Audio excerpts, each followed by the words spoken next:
Hello everyone, आप सभी का हमारे चैनल पे स्वागत है। आज के इस वीडियो में हम क्लास 9th मैथमेटिक्स कक्षा 9 गणित का जो चैप्टर नंबर 6 है ना, रेखाएं एवं कोण, लाइंस एंड एंगल्स का जो प्रश्नावली 6.1 है उसे हम डिटेल में सॉल्व करेंगे। प्रश्नावली को सॉल्व करने से पहले जो इस पर संबंधित कुछ कॉन्सेप्ट है, चीज़ों को सीखेंगे, क्योंकि जब चीज़ें हम सीख जाते हैं बाकी चीज़ें हमारे लिए आसान हो जाती हैं। फिर क्वेश्चंस को आपको रटना नहीं पड़ेगा, सिर्फ समझोगे। और मैथ में समझ गए ना तो ज़िंदगी भर भूलते नहीं हो। तो समझने पे ज़्यादा जोर लगाओ, रटने पे नहीं। चलिए वीडियो को स्टार्ट करते हैं। तो प्रश्नावली 6.1 को स्टार्ट करने से पहले इसकी जो भी बेसिक्स कॉन्सेप्ट है वो हम फटाफट से जान लेते हैं, ठीक है। तो वीडियो को लाइक कर दो बच्चों, क्योंकि हम बाद में भूल जाते हो।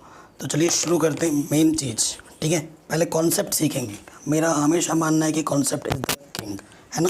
तो सबसे पहले देखो, कुछ महत्वपूर्ण चीज़ें हैं जिनके बारे में बहुत ज़्यादा जानना ज़रूरी है। जैसे महत्वपूर्ण बिंदु लिख सकते हो या महत्वपूर्ण परिभाषा है, महत्वपूर्ण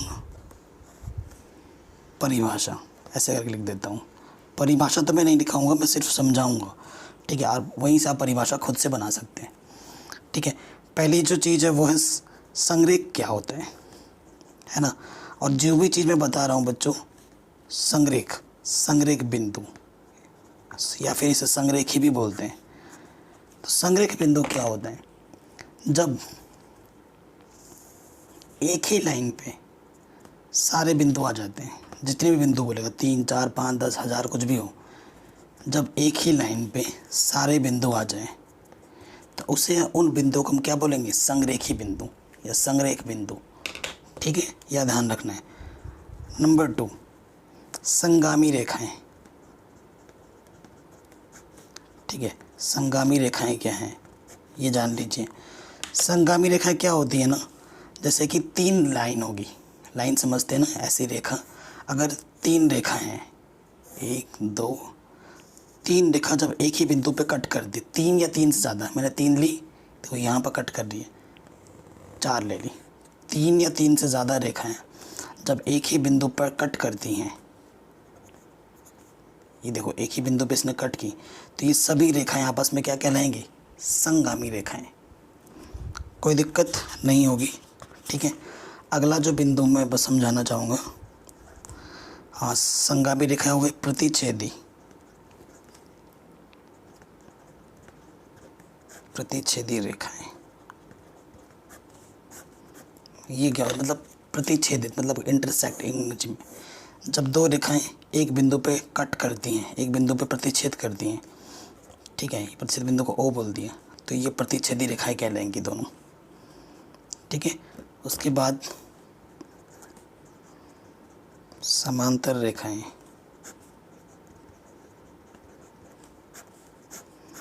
समांतर रेखाएं किसे कहोगे? अगर 2 रेखाएं हैं, एक रेखा मानो ये L1 है, ये दूसरी रेखा है L2। ऐसी 2 रेखाएं जिनके बीच की दूरी हमेशा बराबर रहती है। यहाँ पर जितनी थी, मानो 4 मीटर थी, यहाँ पर भी 4 मीटर होगी, और यहाँ पर भी इनके बीच की दूरी 4 मीटर ही होगी। तो ऐसी 2 रेखाएं जिनके बीच की दूरी हमेशा बराबर रहती है, उन रेखाओं को आपस में हम क्या बोलते हैं? समांतर रेखाएं, ठीक है। तो रेखाएं और कोण है चैप्टर का नाम। तो इन सब चीज़ों को हम जान लेके करके, तो मैंने यहाँ पे आपको सिर्फ रेखाओं के बारे में बताया, ठीक है, जो ज़्यादा ज़रूरी है। अब हम बात करेंगे कोण की, कोण के बारे में। कोण क्या होता है ना, जैसे ये एक बिंदु है, ये एक प्रारंभिक लाइन है और ये अंतिम लाइन है। लाइन मतलब रेखा, प्रारंभिक रेखा और ये अंतिम रेखा, इसके बीच बनने वाला ये जो चीज़ है ना, इसे हम क्या बोलते हैं? कोण। थीटा से प्रतिशत करते हैं, इसे हम थीटा से प्रतिशत करते हैं, तो इसे क्या कहा जाता है? कोण। कोणों के प्रकार, अब कोण है तो कोणों के कई सारे प्रकार होते हैं, जो आपने छोटी क्लास में पढ़े भी होंगे, 6, 7, 8 में। जैसे पहला अगर नाम लिखूं, समकोण, ठीक है। नंबर 2 न्यून कोण, सबको समझाऊंगा मैं, टेंशन मत लो। समकोण हो गया, न्यून कोण हो गया, फिर मैं लिखता हूँ अधिक कोण,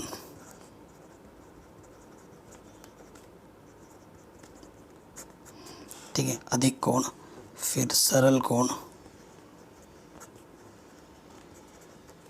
ठीक है। फिर वृहद कोण 5वां। ये कुछ मुख्य इम्पॉर्टेंट कोण हैं जो आपके सिलेबस में हैं, इनको आपको जानना बहुत ज़्यादा ज़रूरी है। ठीक है। सरल कोण क्या होता है, सॉरी समकोण क्या होता है? ऐसा कोण जो जिसमें 90 अंश का कोण बनाता है। थीटा पूरा पूरा क्या होगा? 90 होगा। जब कोण का मान 90 अंश होता है ना, उसे हम समकोण बोलते हैं और इस चिन्ह से भी प्रसिद्ध करते हैं। ठीक है। तो समकोण क्या होगा? जब किसी कोण का माप ठीक 90 डिग्री होता है उसे हम समकोण कहते हैं। ऐसे लिख सकते हो। न्यून कोण क्या होता है? जब किसी कोण का मान 90 डिग्री से कम होता है उसे हम न्यून कोण कहते हैं। ध्यान रखना, जब कोण का मान 90 डिग्री से कम हो, जैसे कि 30, जैसे कि यहाँ पर मान लो 60, जैसे कि मान लो ये 70, ये सब क्या है? न्यून कोण है। ठीक है। न्यून कोण क्या होता है? ऐसा कोण जिसका मान 90 अंश से कम का होता है। ध्यान रखना, 90 अंश से कम के कोण को न्यून कोण कहते हैं। फिर हम बात करेंगे अधिक कोण। तो इसमें क्या होता है ना, यहाँ लिख देता हूँ। अधिक कोण क्या होता है? जब किसी कोण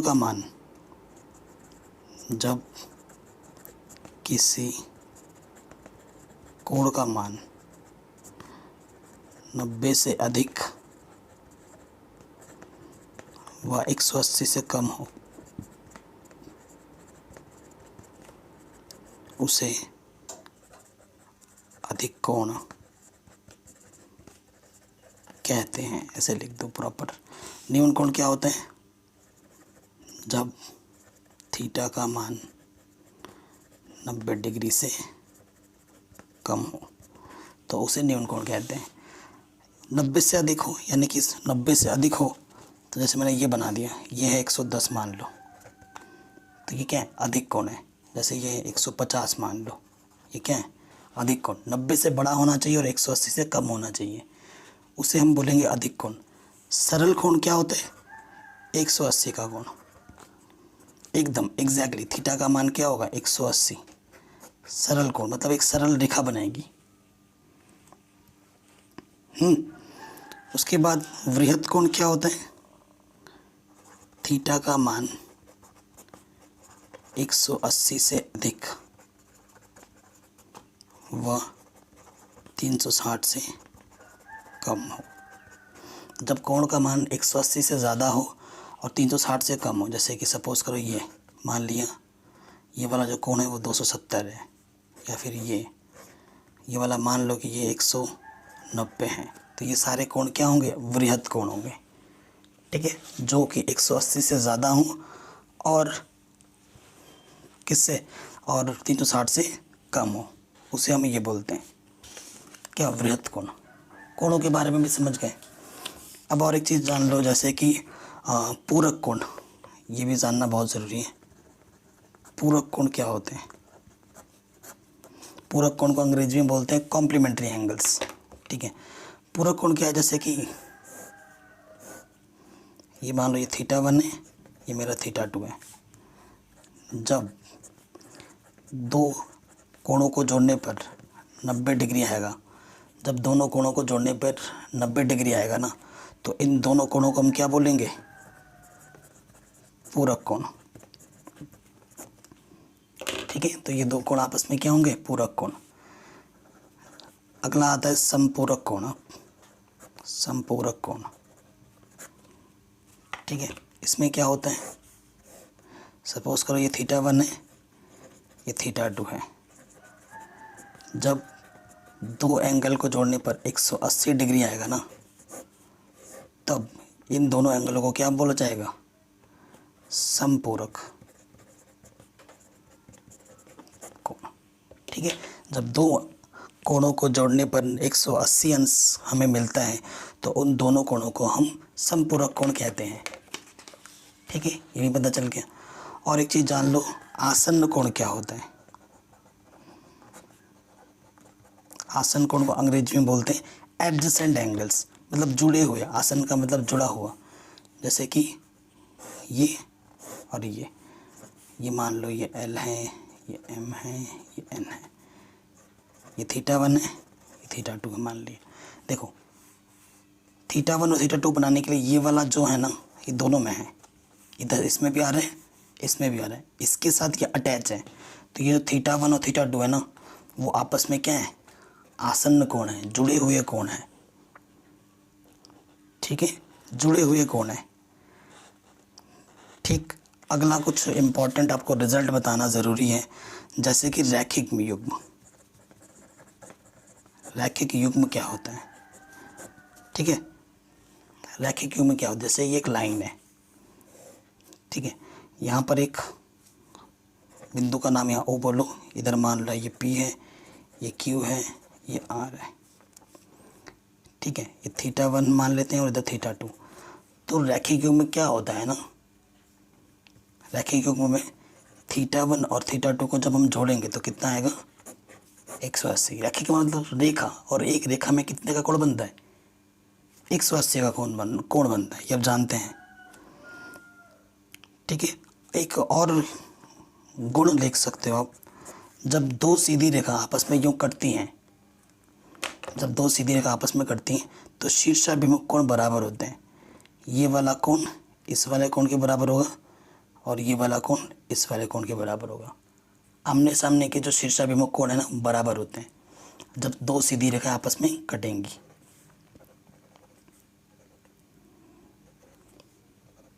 ठीक है, आमने सामने के कोण आपस में बराबर होते हैं।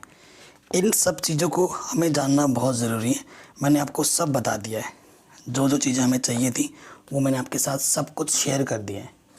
ठीक है, कोई दिक्कत नहीं है, कोई परेशानी नहीं है, मैंने आपको सारी चीज़ें बता दी हैं एकदम आसान वर्ड्स में। अब हमारी जो प्रश्नावली है उसे अब हम शुरू करेंगे। ठीक है, उदाहरण आप खुद कर लीजिएगा, प्रश्नावली आप समझ जाओगे, उदाहरण तो ऑलरेडी हल किए हुए हैं, वो आप खुद भी कर सकते हो। अब ये जो किताब है मेरे पास पुरानी है, मेरे बच्चे जो उन्होंने खुद ही कर रखा है पहले से सवाल, इन्हीं में थोड़ा ना मातुब्बरी कर दिया उन्होंने। प्रश्नावली 6.1 कह रहे हैं आकृति 6.13 में, ये 6.13 है, ए बी और सी डी, देखो ये ए बी है और ये सी डी है, बिंदु ओ पर प्रतिच्छेद करते हैं। ठीक है, ए ओ सी और बी ओ ई 70 डिग्री है और बी ओ डी 40 है, बी ओ ई और प्रतिवर्ती सी ओ ई ज्ञात कीजिए, प्रतिवर्ती सी ओ ई ज्ञात कीजिए। चलिए मैं आपको चित्र बनाकर दिखाता हूँ क्या बोल रहे हैं।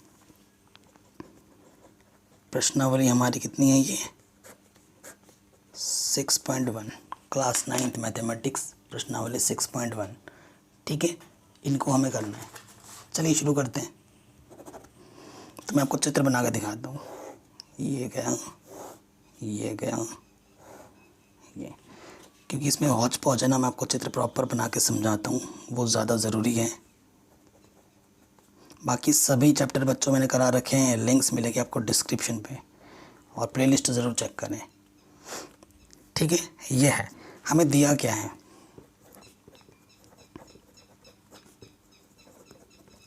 देखो जो दिया है वो लिख रहे हैं हम। दिया हमें है angle A O C plus B O E, कितना दे रखा है, 70 डिग्री। अब एंगल कैसे देखते हैं, ए ओ सी, ए ओ सी ये वाला एंगल, बी ओ ई, बी ओ ई, इन दोनों एंगल का जो योगफल है वो हमें 70 दे रखा है। वह और क्या दे रखा है कि जो बी ओ डी है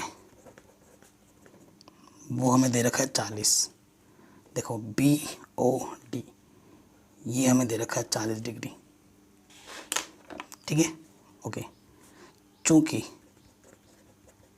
शीर्षाभिमुख कोण बराबर होते हैं, डायरेक्ट नहीं करना है, सब कुछ लिख के करना है। तो ये वाला 40 है तो ये वाला भी क्या होगा, 40 होगा, अर्थात बी ओ डी का मान, बी ओ डी का मान ए ओ सी के बराबर होगा, और बी ओ डी का मान पहले से ही 40 दे रखा है, तो ए ओ सी का मान भी कितना आ गया, 40। ठीक है, इसका मान भी कितना आ गया, 40, तब जाके लिखा मैंने। अब हमें देखो ये वाला एंगल भी निकालना है, ठीक है ना, और ये देखो एक रेखा है, तो रेखा में जो आसन्न कोणों का योग होता है रिजु रेखा में वो कितना होता है 180 होता है। चूँकि रिजु रेखा ए बी में, ठीक है, कैसे लिखेंगे AOC प्लस COE EOB, ठीक है। कितना दे रखा है, कितना आएगा 180 आएगा, ओके। परंतु ये एंगल तो चलो निकालना है, ये वाला तो नहीं पता है, परंतु क्वेश्चन में दे रखा है कि इसको और इसको जोड़ोगे तो 70 आएगा, तो उसका उपयोग कर लो, है ना, उसका उपयोग कर लेते हैं। इसके बाद क्या लिखोगे, चूँकि AOC प्लस BOE 70 दे रखा है, AOC आपने 40 निकालना है, 40 प्लस का इधर आके क्या हो जाएगा माइनस का, तो BOE कितना निकल जाएगा 30, ठीक है। तो BOE कितना आ गया 30, तो देखो ये मेरा 40 है, COE ये मेरा 30 है, ठीक है। ये प्लस 40 होते 70 है, प्लस का इधर आके माइनस का हो जाएगा, तो COE कितना जाएगा 110 डिग्री, COE कितना जाएगा 110 डिग्री। क्या आपको COE निकालना था, COE का प्रतिवर्ती निकालना है, COE नहीं निकालना है, तो आप क्या निकालोगे प्रश्नानुसार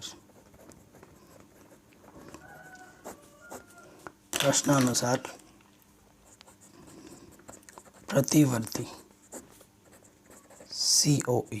प्रतिवर्ती निकालने के लिए ना जिस भी एंगल का प्रतिवर्ती निकालना है 360 में से COE घटा दो। COE कितना आया था 110, घटाओगे तो कितना आ जाएगा 250। प्रतिवर्ती को अंग्रेजी में रिफ्लेक्स बोलते हैं, तो हमें रिफ्लेक्स एंगल निकालना था COE का। जिस किसी भी एंगल का रिफ्लेक्स निकालना हो, प्रतिवर्ती निकालना हो, उसको बस 360 में से घटा दो बस, ठीक है। दूसरे क्वेश्चन में आ जाओ।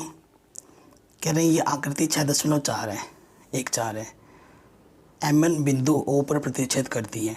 ये जो MN बिंदु है O पर कट कर रही है, ठीक है।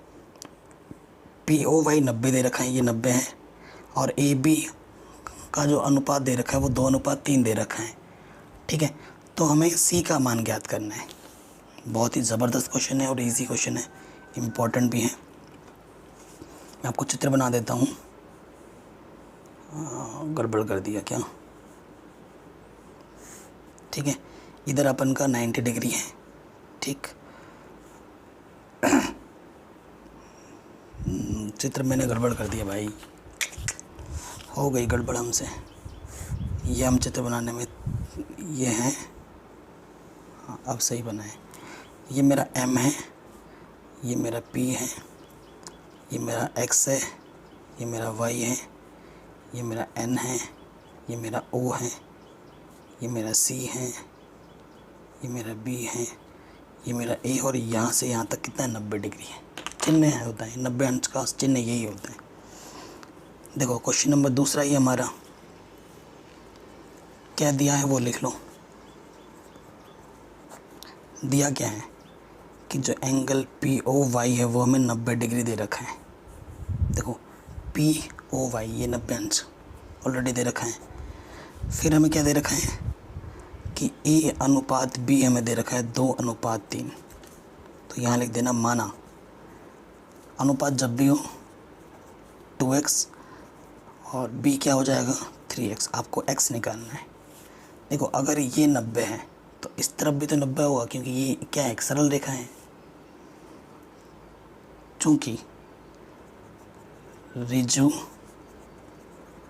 रेखा XY में आसन्न कोणों का योग क्या होता है 180 होता है। A प्लस B ये 90 किसके बराबर होगा 180। ये 90 प्लस का इधर के क्या हो जाएगा माइनस का, तो A प्लस B क्या हो जाएगा 90 डिग्री, है ना। सो देखो ए का मान कितना माना है आपने 2x, बी का मान माना है 3x, यहाँ से आ जाएगा 5x, उधर आके माइनस हो जाएगा, माइनस बोल रहा हूँ, ये गुणे में इधर आके बट्टी में आ जाएगा, 5 कम 5, 4 बचा 5 अट्ठे 40, तो x का मान आ गया 18। अतः ए और बी निकाल लो फटाक से। ये आपका 2x था, x आया 18, 18 दूनी 36, बी आपका 3x था, x का मान कितना है 18, 18 दिया 54। ठीक है, आपको ए और बी नहीं निकालना है, आपको सी निकालना है। अब देखो ये एम एन रेखा में बी और सी एंगल को जोड़ने पर कितना आना चाहिए 180, सरल रेखा है। तो यहाँ लिखोगे पुनः ऋजु रेखा एम एन में। ठीक है, ऋजु रेखा एम एन में लिख दोगे तो ऋजु रेखा एम एन में क्या हो जाएगा, बी प्लस सी किसके बराबर आएगा 180, बी का मान कितना है 54, तो 180 में से 54 घटा दोगे, प्लस का इधर के माइनस का हो जाएगा, 10 में से 4 गया 6, 7 में से 5 गया 2, 126। तो सी का मान कितना आएगा 126 डिग्री। बहुत ही शानदार क्वेश्चन था, आराम से हमने कर लिया। ठीक है, तो ये क्वेश्चन भी आपका आराम से बन गया। अब आते हैं नेक्स्ट वाले प्रॉब्लम पे। क्वेश्चन नंबर 3, ये वाला कोण इस वाले कोण के बराबर दे रखा है, तो ये चीज़ हमें सिद्ध करनी है। ये हमारा चित्र है। ठीक है, बहुत ही सरल सा क्वेश्चन है। चलिए वीडियो को स्टार्ट करते हैं।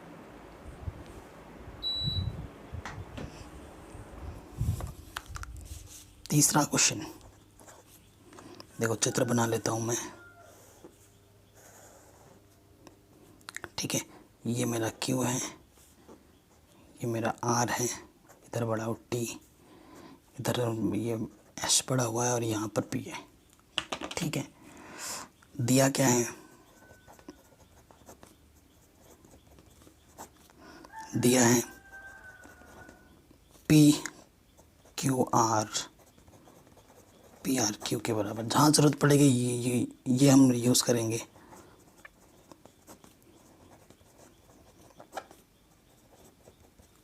सिद्ध क्या करना है हमें कि जो PQS है वो किसके बराबर है, PRT के बराबर है। ये चीज़ हमें सिद्ध करनी है। ठीक है, कोई दिक्कत नहीं है। अब देखो ये एक सरल रेखा है, दो आसन्न कोणों का योग कितना होगा 180, यहाँ से भी तो वही होगा 180। तो लिखेंगे चूँकि रैखिक युग्म से, ऐसे लिख देंगे रैखिक युग्म से। देखो PQS plus PQR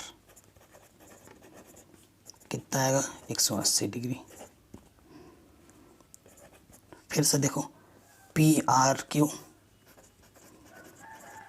plus PRT, इसका मान भी कितना आएगा 180। अब ये भी 180 है, ये भी 180 है, मतलब दोनों चीज़ सेम चीज़ को प्रदर्शित कर रही है। तुलना कर दोगे समीकरण 1 तथा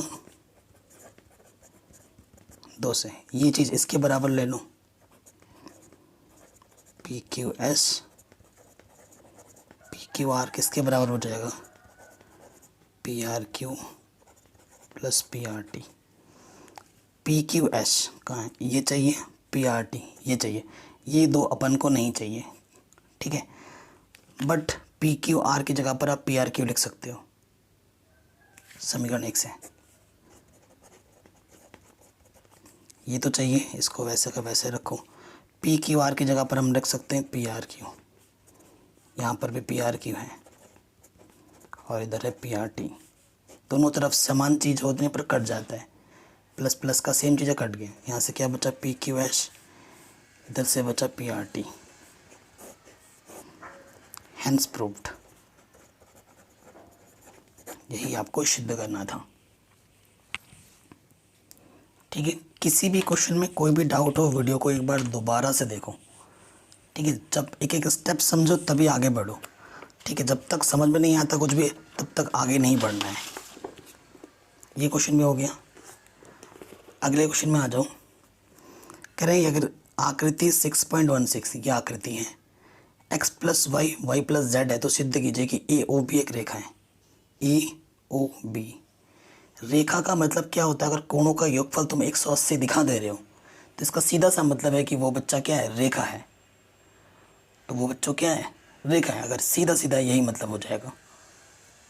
ठीक है, कोई दिक्कत परेशानी नहीं है। चलो शुरू करते हैं। अब किसी भी तरीके से तुम अगर दिखा देते हो कि उनका योगफल 180 है तो बात बन जाएगी। क्वेश्चन नंबर चौथा। ठीक है, मैं चित्र बना लेता हूँ। ये यहाँ मेरा x, यहाँ मेरा y, यहाँ मेरा z और यहाँ मेरा w दे रखा है। ये c है, ये a, ये b, यहाँ o है ये वाला पॉइंट, और ये d।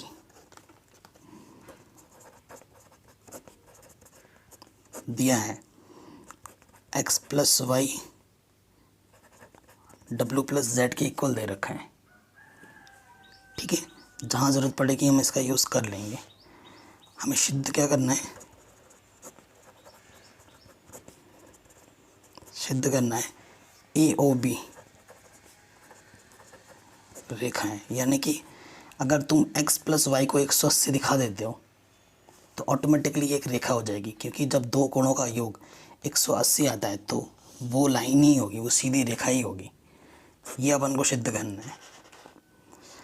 अब देखो, एक चक्कर में सारे कोणों का मान कितना होता है? 360। चूँकि x plus Y plus Z plus W किसके बराबर है? 360 डिग्री के बराबर। समीकरण ए। कोई दिक्कत परेशानी नहीं है। ठीक है, और हमें क्या दे रखा है? देखो यहाँ से x प्लस वाई और यहाँ के w प्लस जेड। तो w प्लस जेड के स्थान पर मैं क्या रख सकता हूँ? x प्लस वाई रख सकता हूँ ना, तो यहाँ पर मैं रख दूँगा। ठीक है, w प्लस जेड के स्थान पर मान रखने पर ऐसे लिख देना। x प्लस वाई तो ऑलरेडी है। ठीक है, z प्लस वाई की जगह पर फिर से x प्लस वाई आ जाएगा, और इधर कितना है? 360। x और x 2x, y और y 2y। यहाँ से 2 कॉमन आ जाएगा। उभयनिष्ठ कॉमन का मतलब गुणे में है इधर, तो इधर आके बट्टे में आ जाएगा, है ना। सो देखिए, भाग दोगे 2 1 कम 2, 2 8 16 0। तो x प्लस वाई का मान क्या आ गया? 180। अतः ए ओ बी एक रेखा है। यही तो प्रूफ करना था, यही तो प्रूफ करना था। आराम से हो गया। ठीक है, कोई दिक्कत नहीं, कोई परेशानी नहीं, आराम से हो गया। आगे बढ़ते हैं नेक्स्ट। अब आते हैं 5वें और छठे क्वेश्चन में। ये 5वां और ये छठा बहुत ही ज़्यादा इम्पोर्टेंट क्वेश्चन है। ये दोनों के दोनों क्वेश्चन शानदार क्वेश्चन है। कह रहे हैं आकृति 6.17 में पी ओ क्यू एक रेखा है। ठीक है, किरण ओ आर पी क्यू पर लंबे मतलब इधर 90 होगा। ओ पी और ओ आर के बीच में से ओ एस एक अन्य किरण है, बीच बोला है। ठीक है, सिद्ध कीजिए कि ये चीज़ बराबर होगी आर ओ एस। ठीक है, बहुत ही शानदार और इजी क्वेश्चन है। मैं तो कहूँगा इजी। चित्र को अच्छे से अनुमान लगाओ और देखना बहुत आसान है। ये आर है, ये ओ है, ये क्यू, ये पी, और इस इधर से गया है आपका एस। ठीक है, सिद्ध करना है।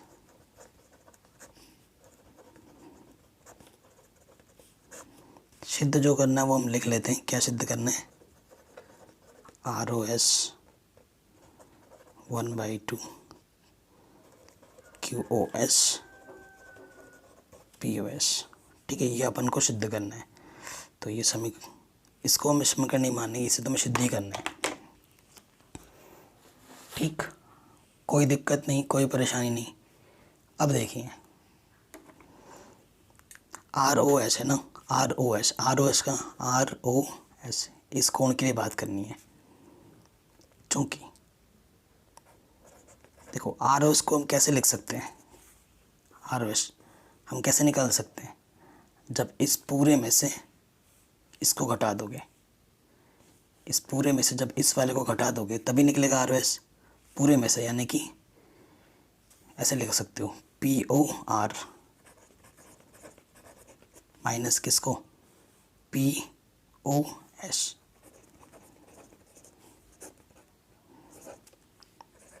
पुनः दोबारा मैं आर ओ एस लिख सकता हूँ कैसे, देखो आर ओ एस फिर से मैं लिख सकता हूँ। अगर मैं एस ओ क्यू में से, यहाँ चाहिए ना एस ओ क्यू या क्यू ओ एस में से, इस पूरे में से अगर इसको घटा दूंगा तो इतना बचेगा। किसको घटाऊंगा, क्यू ओ आर को।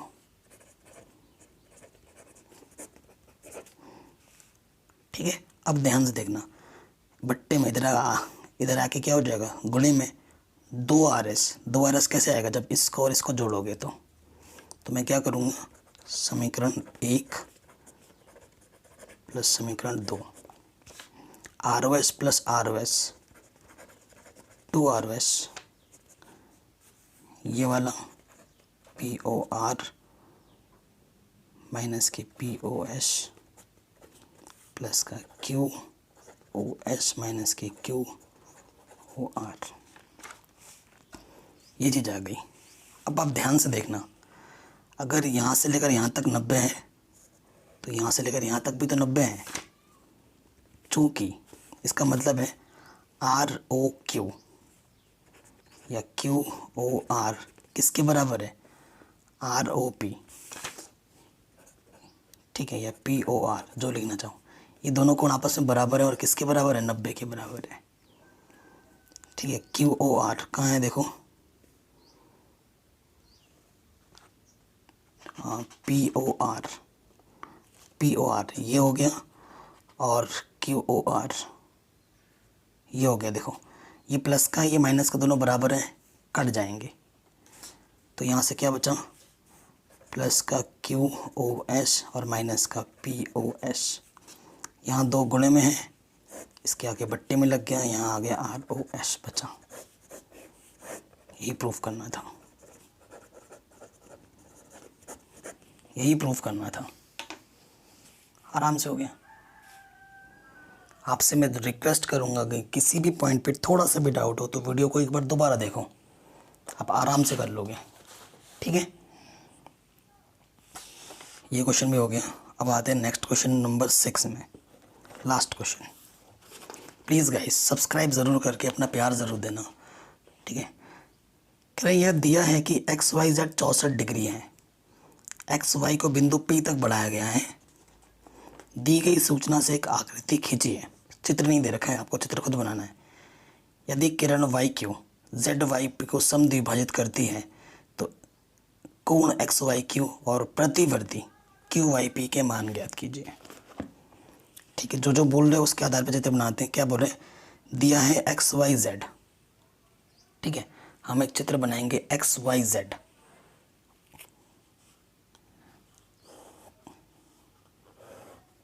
यहाँ लिखा मैंने X, यहाँ लिखा मैंने Y, यहाँ लिखा मैंने Z।